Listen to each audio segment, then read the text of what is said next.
Love this podcast? Support this show through the Acast supporter feature. It's up to you how much you give, and there's no regular commitment. Just hit the link in the show description to support now.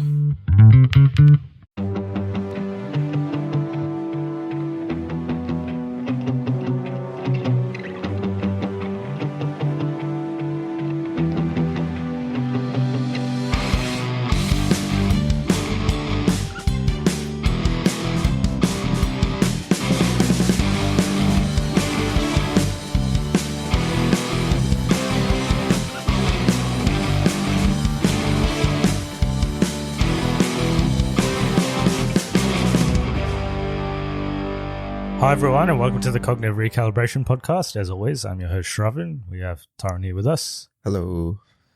And we're going to be talking about the 30th movie in the MCU. The 30th anniversary Of? The 1992 World Cup. Yes. Yeah.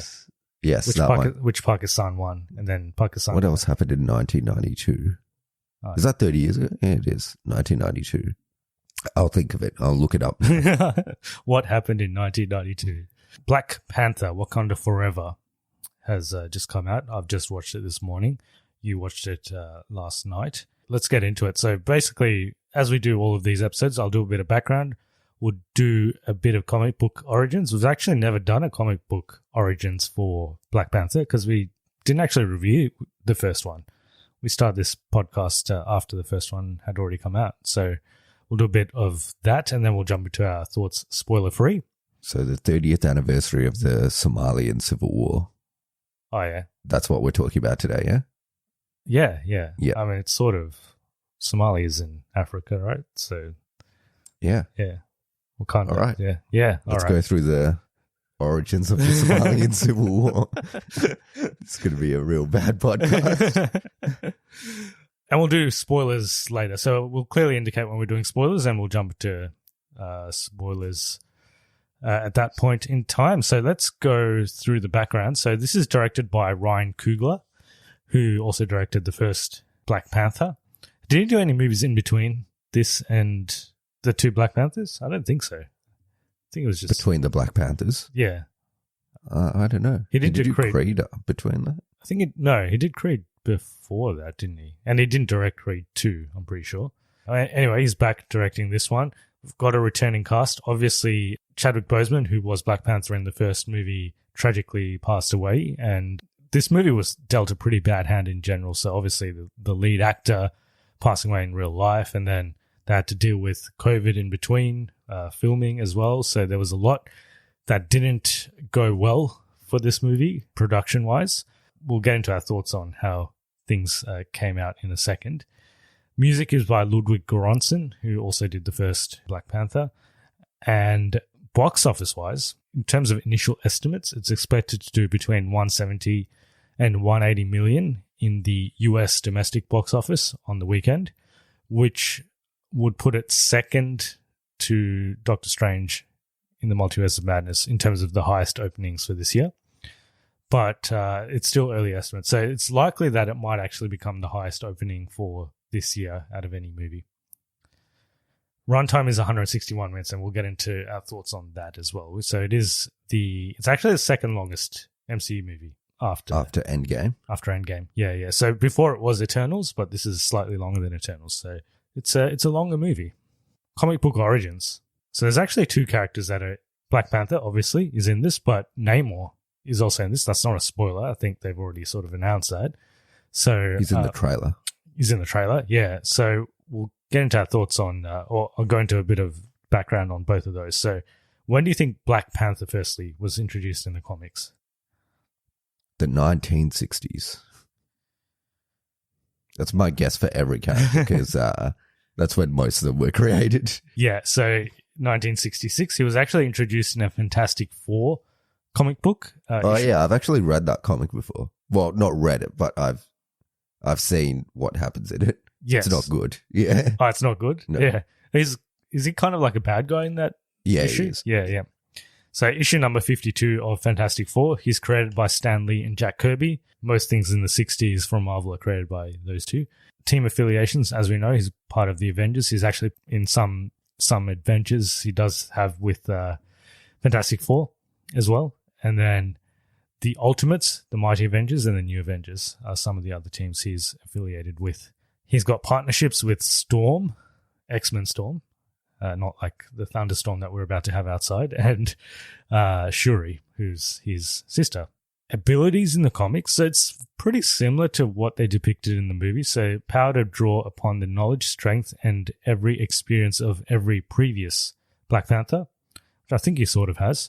Superhuman strength, endurance, speed, agility, reflexes, stamina, and senses. Expert hand-to-hand combatant and martial artist. Genius-level intellect.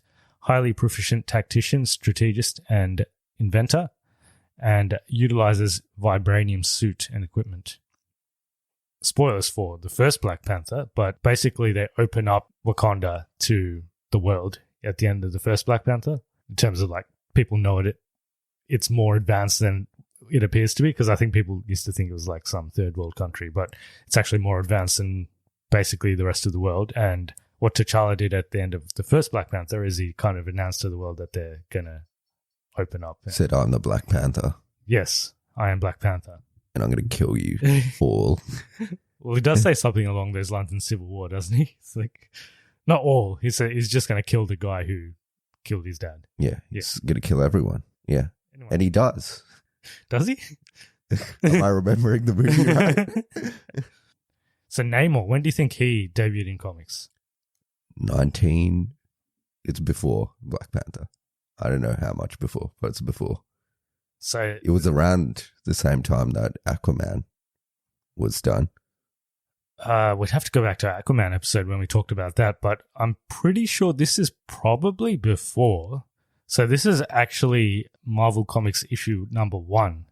So he was in the first ever Marvel Comics issue, 1939, October 1939. So he's one of the first characters that was created, actually. And they weren't even called Marvel Comics back then. So it was... it's called Stanley's House of Fun. Timely Comics. Stanley's House of Fun, yeah. Well, Stanley wasn't involved with... Because he would have not been born yet in 1939. Or like he would have just been born, right? Possibly. Yeah. It would have been very young. So it wasn't created by Stanley. It was created by Bill Everett. And the place of origin of Namor is Atlantis. So essentially, the Aquaman and Namor are kind of the same character. Like one's in Marvel, one's in DC.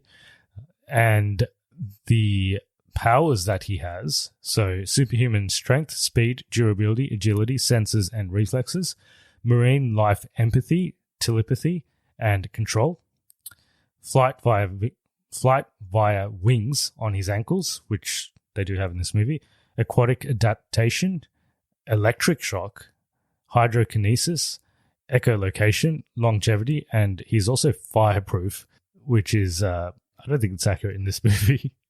But anyway, he's got a lot of different abilities in the comics. So he was part of the golden age of comic books, and he was one of Timely Comics' top 3 characters in that time. So along with Captain America and the original Human Torch, he was the third one. And he's also credited as being the first ever comic book anti-hero. I thought that was Dwayne "The Rock" Johnson's Black Adam that came out like 2 weeks ago. First ever anti-hero. Yeah. Oh, yeah. Like when the movie came out. Yeah. Before that, there was no such thing as an anti-hero. But then Black Adam came out. They're like, oh, no, there's an anti-hero now. Yeah. Like ever. Like this is the first time ever. 2022. Yeah, okay. Black Adam. Yeah. There's never been an anti-hero before this. Yeah. That's why I changed the hierarchy of like... Yeah. Of the world. Of the world, yeah. All right. Anything else on comic books, or we can jump into our thoughts? No, we can jump into... All right. Jump into thoughts. So positives and negatives. So before we get into any of that, just a bit about where we are in the Marvel Cinematic Universe. So obviously this is the last movie in Phase 4. I think it's fair to say we've been a little bit frustrated with the quality of Phase 4. And it's my favorite phase, yeah. Oh, yeah. Yeah. Yeah, favorite. Yeah. Yeah. What's the favorite thing in Phase 4? Favorite thing in Phase 4? Yeah. The end credit scenes. Okay. Just all of them put together, yeah. I specifically like that part in Falcon and the Winter Soldier when he's like, you got to do better. Oh, yeah, that's also my favorite part. Yeah. No, I've mentioned that before. That's my favorite part.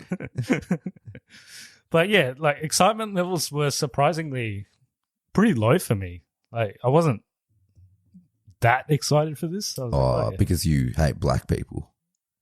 Because I'm racist. Yeah, because I'm racist. Okay, yeah. Which is probably why I don't like most of Phase 4 as well. So, yeah. You're a racist and a sexist. Yeah. And we're going to get cancelled after this podcast.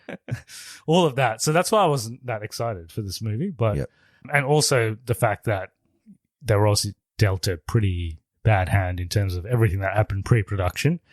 So I think their backs were up against it, really, with this movie. So I wasn't expecting that much. And I guess from my side anyway, I think it is a return to form. I wouldn't say it's a home run. I think there's still some issues. But they did a good job. More than anything, it's a farewell to Chadwick Boseman in a lot of ways. And it's one of the most emotional Marvel movies, I would say. Jumping into positives, I think despite having all those interferences that they had to collide with, I think they did a pretty good job in terms of making it like a natural step in the overall story for Wakanda after what happened in the first movie and then in the Infinity War and Endgame. I think this story sort of made sense in terms of what they were going to deal with as a nation. So they did that pretty well. I thought the cast that they inherited from the first movie did a really good job. So it's more of a, because there's no like clear lead. I think there is sort of a lead in the movie, but it's not. It's more of an ensemble than a. It's Martin Freeman, the only white guy in this. Yeah. Oh, there's a couple. There's a couple actually. There's a couple of other white people. But there's a couple of people I didn't expect to see in this that were in this. Yeah. So I think all the Black Panther.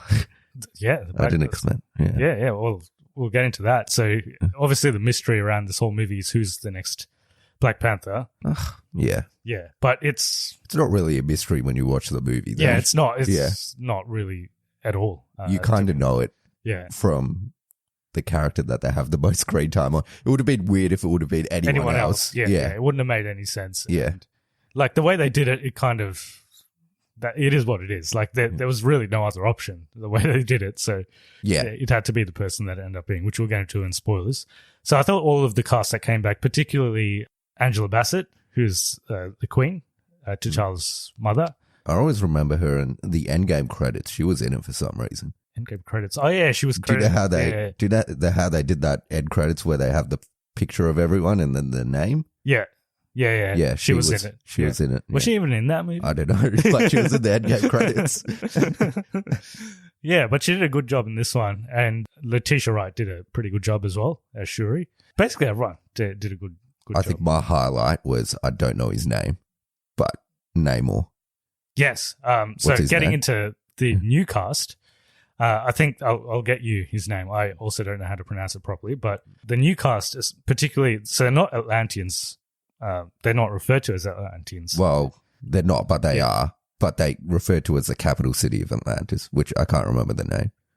Yeah, Talocan. Talocan, yeah. Yeah, but I don't think it is. I think they purposely avoided calling it Atlantis so that it doesn't get mixed up with Aquaman. But it says, in the thing, it says Talocan, capital city. But it didn't say of what. It did say of what. Yeah, so it'll be capital city of Atlantis. Yeah, probably. Yeah. Well, it's obviously Atlantis, but yeah. His name is... Starts with M, I'm pretty sure. Martin Freeman, I got it. Martin Freeman, Martin Freeman's name. Is he not in top billing? No, he is. Tenoch Huerta. Yes, yeah. Tenoch Huerta. Yeah, I think it's his first Hollywood movie. No, I think he's done Mexican films. I'm not 100% on that. He's done movies, but it's interesting because in the credits for this, they have him as introducing. So they're introducing. I think it's his first Hollywood movie. Yeah. But generally he's done, like different language movies before. Yeah. Like Spanish, yeah. So he's Mexican. He's South American. I don't want to commit to Mexican. Yeah. Yeah. But he did a really good job. I thought his character...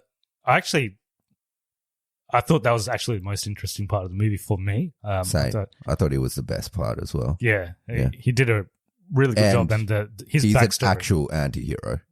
This is a genuine anti-hero that is... I did see a tweet earlier today where they said that Namor is a better Black Adam than Black Adam. Yeah, well, he's actually... Because he's...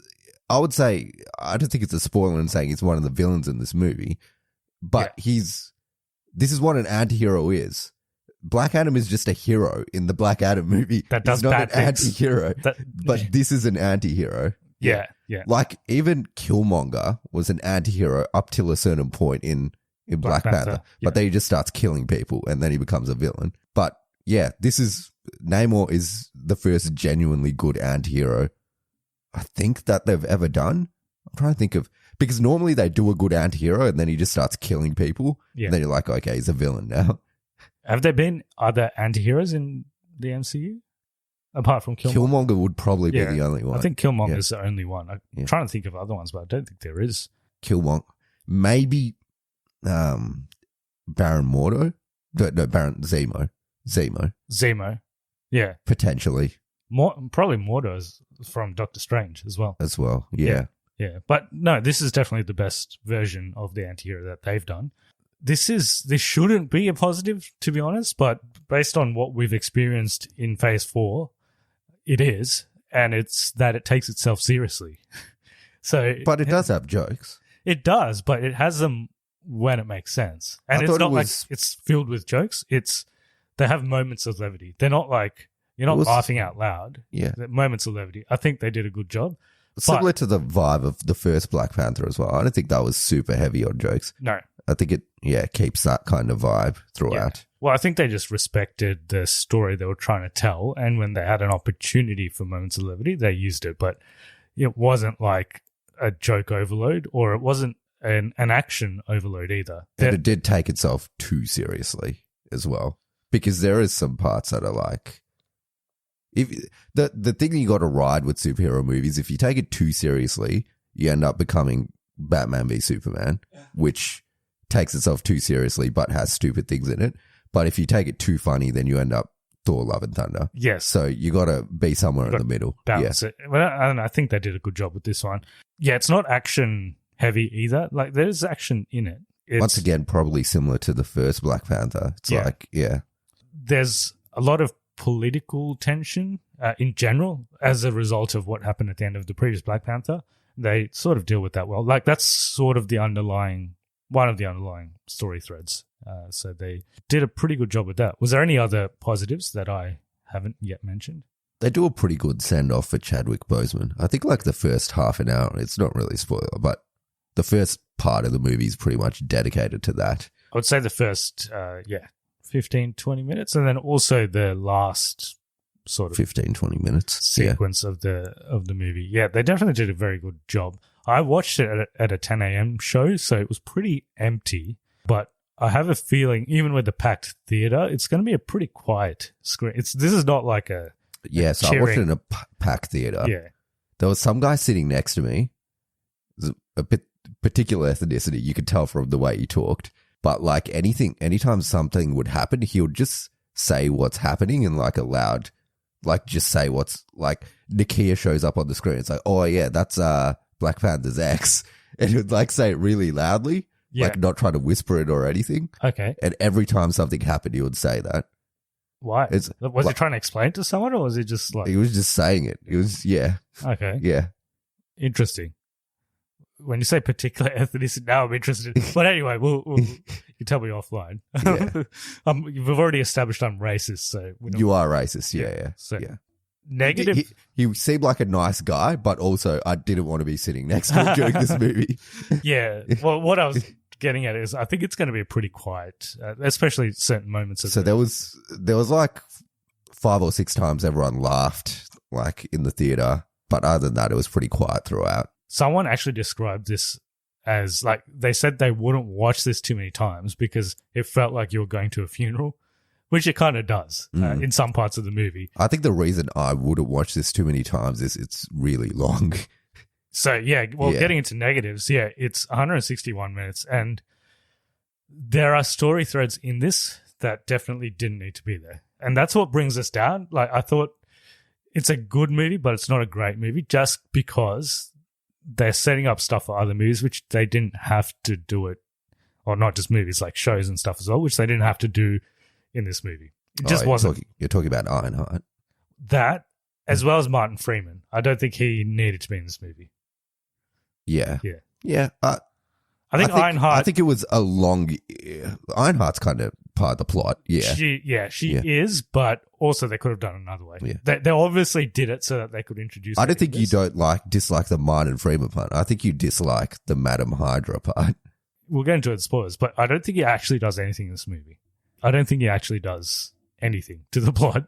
So same with Madam Hydra. Yeah, which is a slight spoiler, but that whole thing was it was like a side plot. Like it wasn't really related to the I thought it was very long.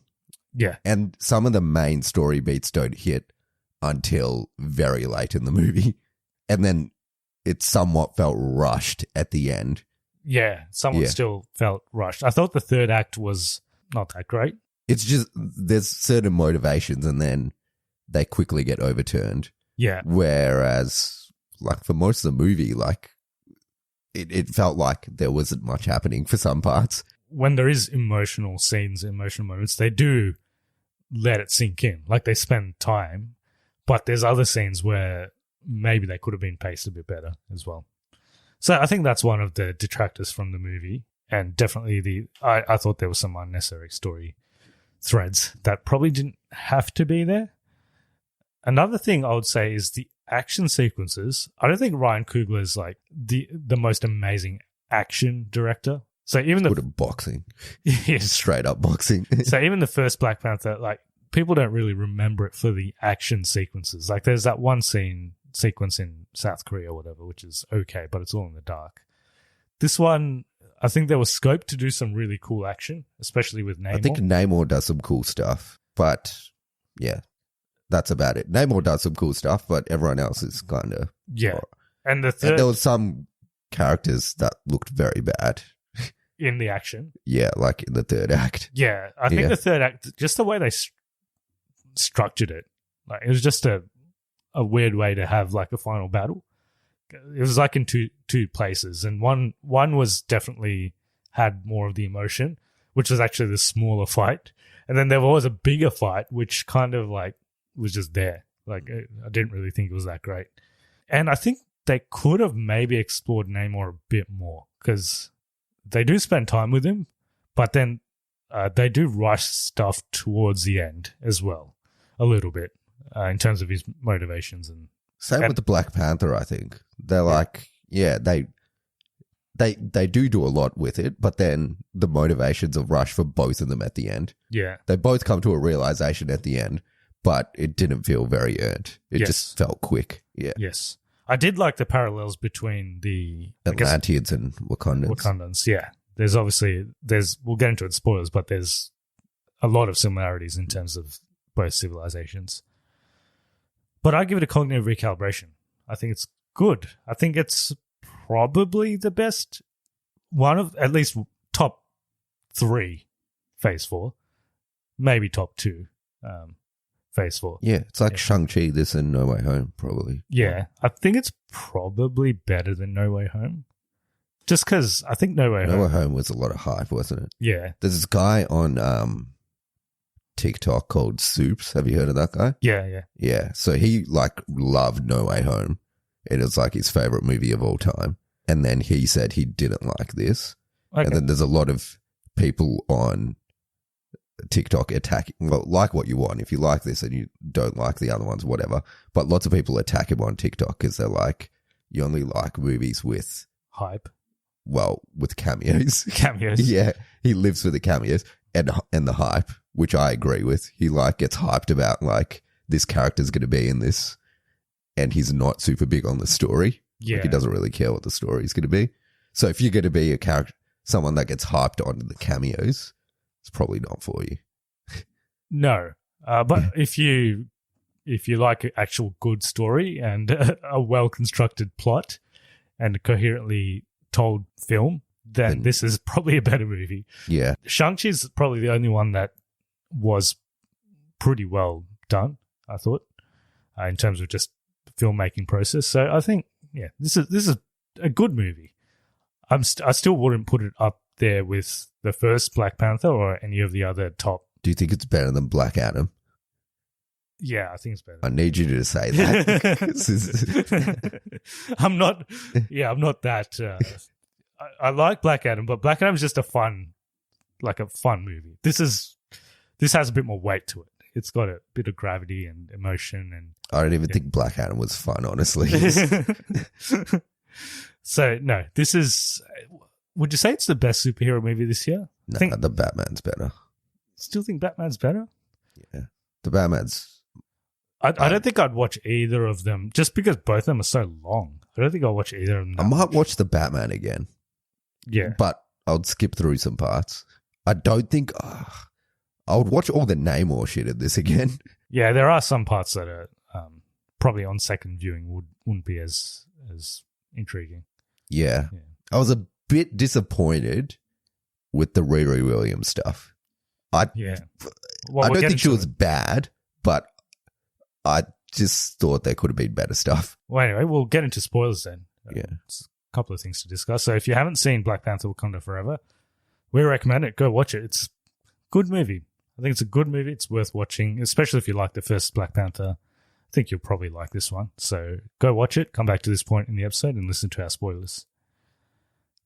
We'd start on Riri Williams. She is kind of integral to the plot because she is, but that's because they just make her integral. They could have done it with someone else as well. I just find it interesting how many geniuses are like just floating around in the world as well. There's her, but there's obviously somewhere in some building somewhere Mr. Fantastic exists, Reed Richards. So he's meant to be the smartest in all of the Marvel Universe. But then obviously our Tony Stark, we've got Bruce Banner, we've got Riri Williams. Shuri was meant to be like super intelligent, but she's also baffled that this 19-year-old could build this thing. I think Shuri could have built what she built, but it's like she wouldn't build it.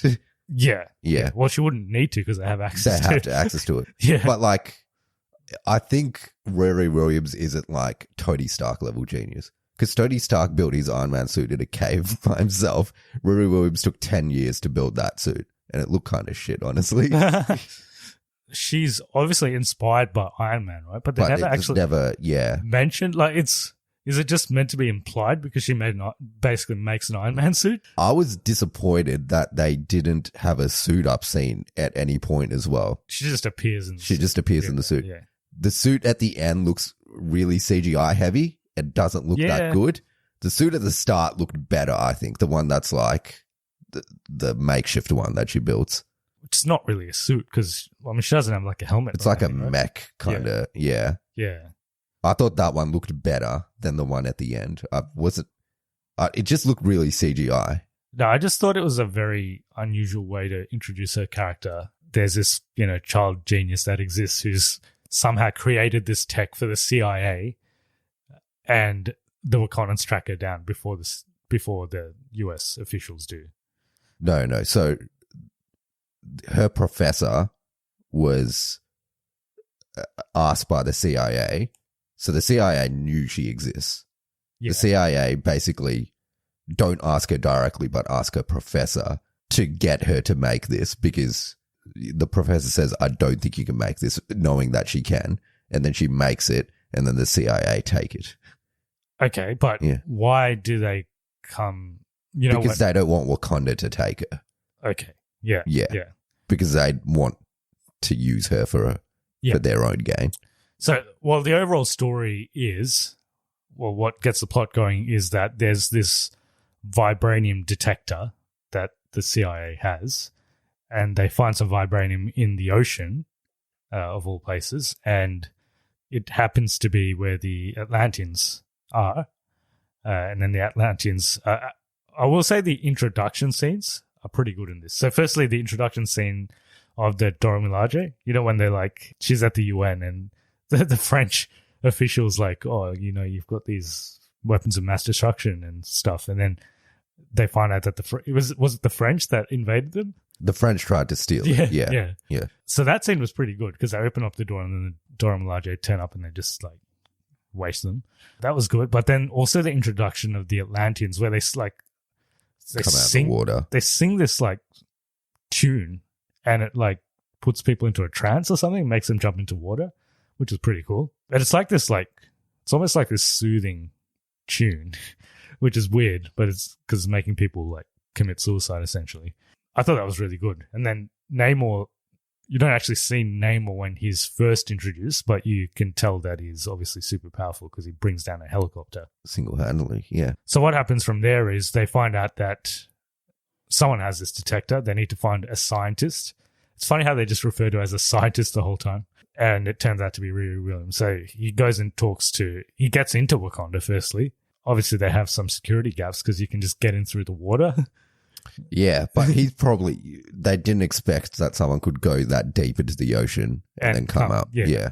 So he gets into Wakanda. He tells the Queen and Shuri that they need to find the scientists and they could form some sort of alliance. And then the plot goes on from there. So they go to MIT, and there's a couple of jokes here as well with Wakandans and how they think like MIT is like a village school or something. And yeah, they find Riri Williams and they escape. So they kind of constructed this whole plot so that it didn't have to be Riri Williams, but they made it Riri Williams so that they could introduce It's better that it's someone that is relevant. If it was just a random... I actually thought it might be Reed Richards. Nah, that would have been too much. It would have been...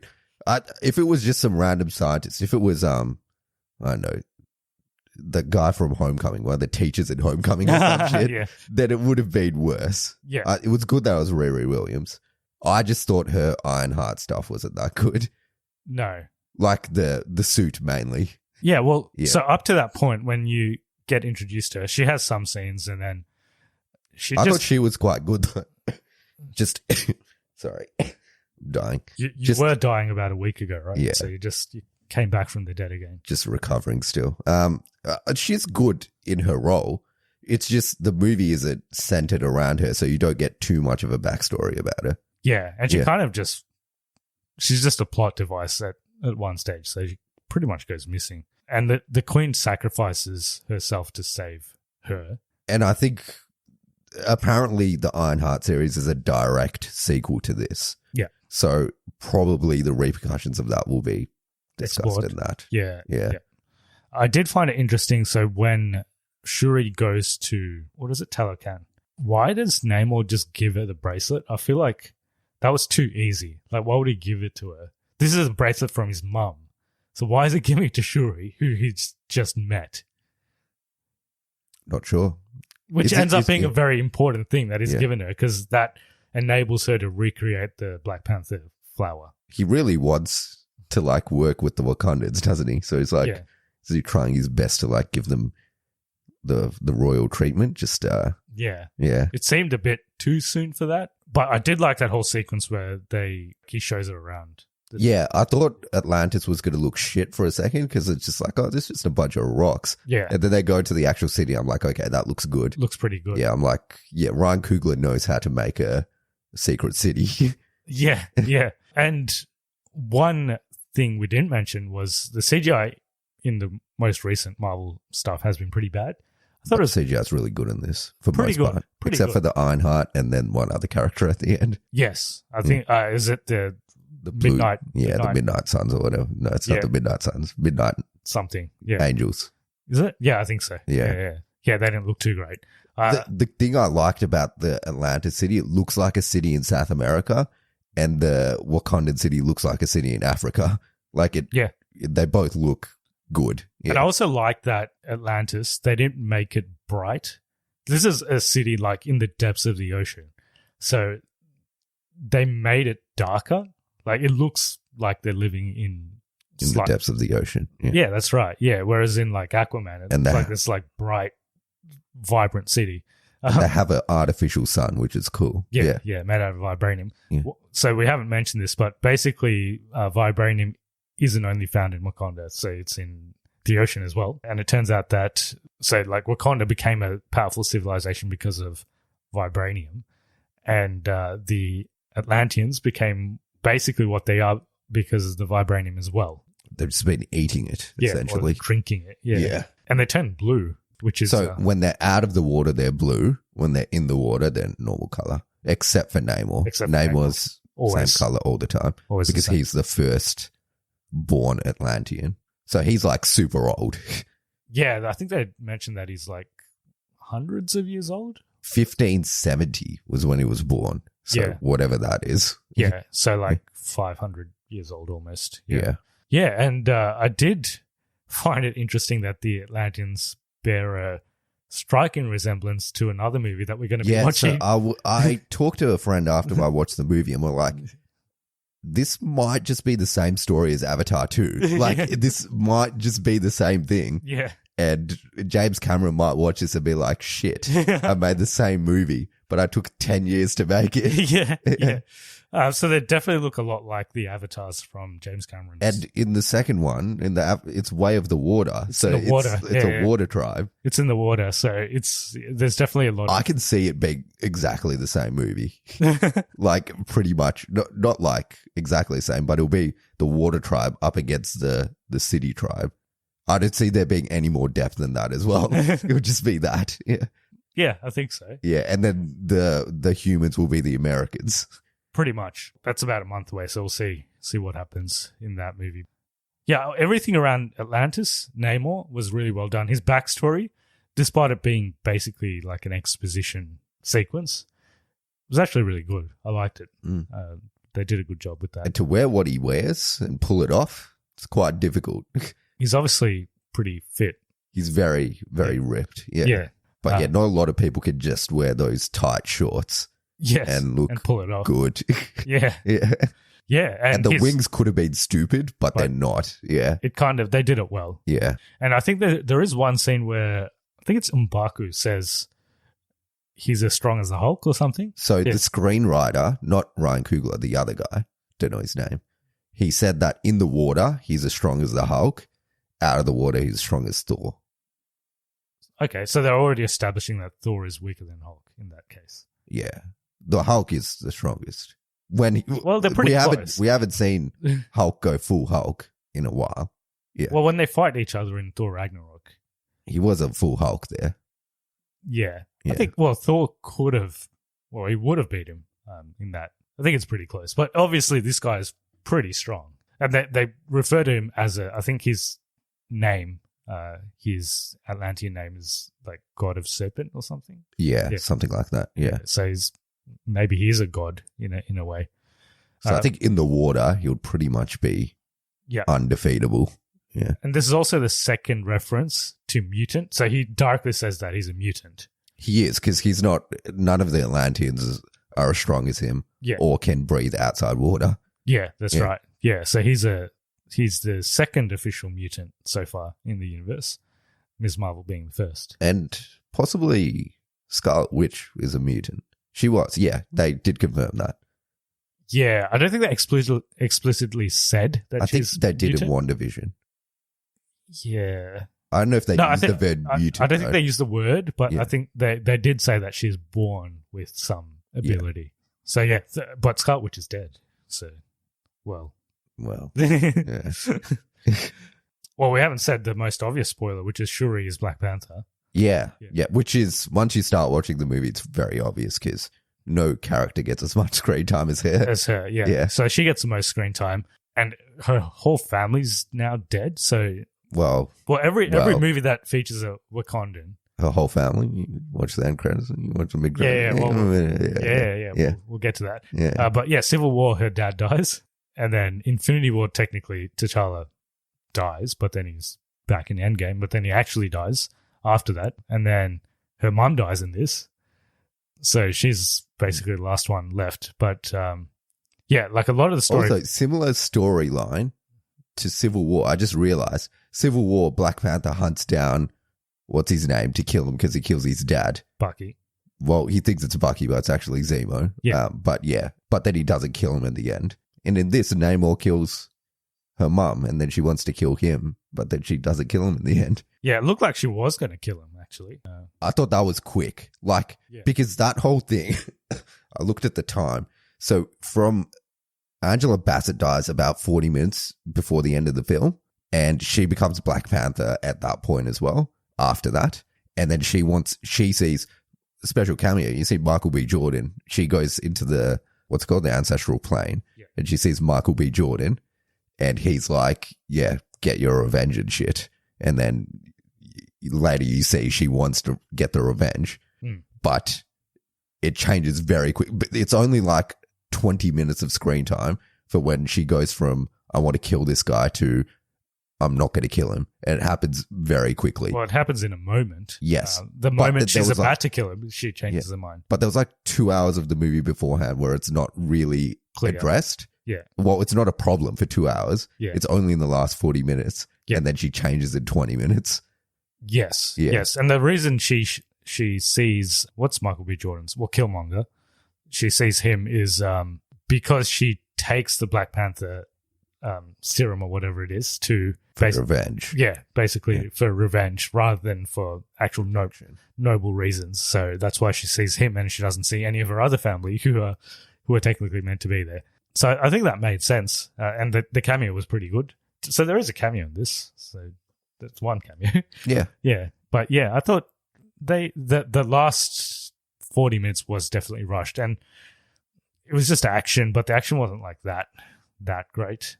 Shuri as Black Panther doesn't have the physicality that T'Challa had. Yeah. I think Nakia would have been a better physical Black Panther, but she doesn't have the screen time in this for it to make sense. Like a lot of people were saying it's going to be her before the movie came out, but about an hour, she's not even in like the first hour of the movie. Yeah. So you know it's not going to be her. It's not going to be. It wouldn't have made sense to be Nakia. It could have been Okoye, but also she goes missing halfway through the movie. Yeah. And it wouldn't have. It made sense that it was Shuri. Just her physically, she's like quite a skinny girl. She just doesn't have the physicality that you would want from she's not bad in the role though. She was fine. Well, they did a good job with her progression though. Like it's not like, because in the first movie she's very like jokey, like talking about memes and stuff, right? And then in this she's much more mature. So I think they did that progression pretty well, and it made sense that it would be her. Like I think it couldn't have been anyone else. It couldn't have been anyone else. Yeah. So, yeah, I think they did a good job with that. It'll be interesting to see where they take her from here, because she's the queen and Black Panther. So well, it's the same as T'Challa. He was the king in Black Panther. Except she doesn't have anyone else. Because yeah. So well, we can get to that. So in the mid-credit scene, I thought this was good and bad. So I thought it was really good. I liked it. I'll get to the parts I didn't like. So basically she goes to Haiti, where Nakia is. It actually explains what Nakia's been doing. Because it's like, why would Nakia not show up to the funeral? Like, yeah, because she was... Yeah. Why would Nakia not be... Like, why would she not be in Wakanda after Chadwick got blipped? So I think all of that makes sense. So they introduce a child who ends up being Nakia's son, and it's revealed that he's T'Challa's son. So the part I didn't like, so I thought the reveal was all good. I think they could have cut it like a minute earlier. You don't like that his name's T'Challa? No, I think that's okay. I just didn't think they need to say it. And for some reason, I'm pretty sure that kid was not actually talking. It felt like ADR because his mouth was not, I don't know, it just didn't look like it was him talking. It could just be me, but I felt like that dialogue was just a little bit cringe. Like, did you really need to, like, he's like, oh, are you good at keeping secrets? Like, you just met this person. Why would this conversation come up straight away? The kid? Yeah, it's like, no, but that's how kids are. He's 5 years old. They're just like showing off. They're like, oh, can you keep a secret? That's how like, 5-year-olds are. It's like, oh, I heard you're good at keeping a secret. You've just met this person, firstly. I heard you're good at keeping a secret. You know, my real name is Prince T'Challa. I'm like, okay. I totally believe a 5-year-old kid would do that. That's how 5-year-old kids would. I think they could have left. Yeah. I think they had to say that he was Prince T'Challa. I think it was like 100% necessary to say that he was Prince T'Challa. Why though? Like he's his son, so because so many people are pissed off that they didn't recast T'Challa in this movie, and they're like, why can't we have a T'Challa story now? And this says, yeah, we can have another T'Challa story now. Yeah. So I think it was very necessary to say he's T'Challa. Why did they? I think they could have just said his name's T'Challa. Because didn't they say his name is something else first? He's got a Haitian name. Yeah. And he's got a Wakanda name. Yeah. It's like Killmonger. Killmonger has a American name. And then he has a... No, it was good. Like, the reveal was good. I just think they could have left a bit more to the imagination. I don't think they had to explicitly say everything. I think it could have been just implied, but it is what it is. I thought it was good. Before the end credits scene, so the last sequence of the movie was pretty good as well. Like, they just showed bits and pieces of Chadwick Boseman in his role, which was very nice. I think the best part of this movie is that it respected its content. It didn't do anything to detract from the emotion. Anything else we've missed? There's a stuff with Martin Freeman, which I've already said was pretty useless. Just the Valentina stuff. Yeah. All right, it's revealed that they were both married. Yeah. Yeah. I'm guessing he'll be in Thunderbolts then. And so was that all just set up for Thunderbolts? Like, what was it set up for? Because they don't actually get anything in the end. So I don't know what it was for. Like, so they were trying to get some vibranium, obviously. They didn't. They just found out that Martin Freeman is, he's been speaking with the Wakandans. Yeah. So he gets arrested, but then he gets freed at the end of the movie. So I'm like, what was the point of all of that? Yeah. So it doesn't play any real role in the rest of the plot. She hasn't really played a role in anything she's been in up till now. She just popped up. Well, that's another cameo. So there are cameos in this. They're just not like the big cameos. Yeah, it's not Doctor Doom like everyone said it might be. And there is only one mid-credit scene. I stayed till the end, but there was nothing. At the end, it says the Black Panther will return. Yeah. It doesn't say Namor will return. No, but I think it's implied that he will. He will. Yeah. I thought that she might recruit Namor, and I thought Namor might be in Thunderbolts, which I thought would have been cool, but I don't think he is. He would be perfect in the Thunderbolts because he's actually a anti-hero. No, that would have been pretty cool, and he's probably stronger than everyone else. Yeah. And Baku's in this. Yeah, he's in it. Yeah. I think, he doesn't get that much screen time either. He does say at the end that he's going to challenge for the throne, doesn't he? Yeah. He does, yeah. Who's he going to challenge? This Shuri, isn't it? Don't they have to fight? But Shuri didn't turn up. Yeah, I'm not sure what the consequence of that is. Yeah. Is that implied that he just gets the throne then? Yeah, possibly. Because I don't think Shuri necessarily wants it. So maybe he just becomes the king. I'm just thinking what they could do with Prince T'Challa. Just because it seems like he's a bit too young at the moment. Yeah, I think they'll wait a bit, right? Yeah, but how long can they wait? Unless there's another time jump, but I don't know if there would be. Yeah. Does he have Black Maybe he has Black Panther abilities because he... Inherently. Yeah. Yeah. But he looked, he's 5 years old, right? So I don't think they're going to be doing anything with him anytime soon. But if they do another time jump, then everyone gets too old. So I don't know if that would happen. If they... Yeah, I don't know why they made him 5 years old. I guess they couldn't have made him any older. Oh, they possibly could have. Because there was a blip, right? And I don't think Nakia was blipped. No, she wasn't. So but he was born before the blip. Yeah, so the blip was... 6 years ago. So he's 6. He's 6. Yeah. Well, there's also a year jump in this movie. So I don't know when exactly T'Challa dies. I think he dies pretty much right after Endgame. Okay.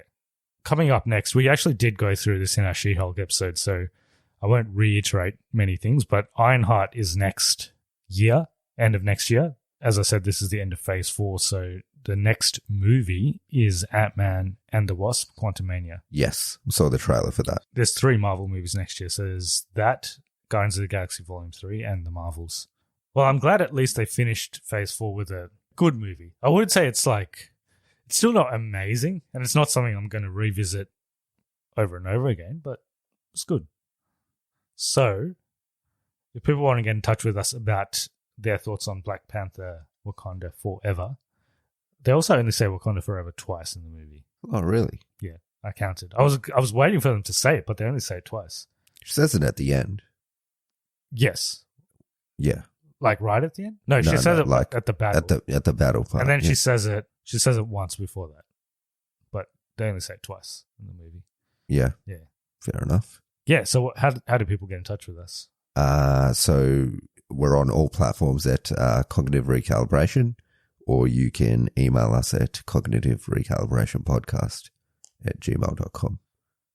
Yes, and if you want to support us, you can do so via giving us a review on iTunes or Spotify. That makes us more discoverable on the podcast search engines. We're also on, as you mentioned, TikTok, Instagram, Twitter. So follow us on those. We do short form videos on Instagram and TikTok, which you can put comments on as well. So we'll probably do one or maybe a couple from this review. Cool. So next we're going to have to watch Andor. I'm probably not going to watch it. I've heard nothing but good things, to be honest. Yeah. I don't know. I just don't want to watch it. I don't like Star Wars. Yeah, even I'm like, I think it's just because we've watched so much stuff, like shows this year, and just looking down at like, what is it, like 12 episodes? It's a bit of a long haul. But I've heard nothing but good things. Yeah. So, the Guardians of the Galaxy holiday special is coming out soon. That is coming out 2 weeks' time. Avatar's coming out soon. Yeah. The Knives Out sequel is coming out soon, yeah. So we're going to have, that's coming out in the cinema a month before it comes out to Netflix. Yeah, yeah. So we'll probably watch that in the cinema. And then Avatar's like mid-December, so we'll do that in mid-December. Maybe we'll put it out there if people want us to do an Andor review. I think they probably do, though. So, yeah, I think we'll do one. Like you said, I've only heard good things about it too. So I think we just need to get into it and we'll probably end up watching it. Yes, yeah, 12 episodes. Longest TV show than we're used to watching these days, but yeah. Did you watch Enola Holmes too? Yeah, I did. It was okay. I still haven't seen the first one. Yeah. Oh, you haven't seen the first one? Yeah, the first one's pretty good. Cool. All right. Well, hope you enjoyed this episode. We'll see you in the next episode for probably Andor if we can get to watching 12 episodes. Yes, we'll see. Thanks, everyone. Hope you're all staying safe, and we'll see you in the next one.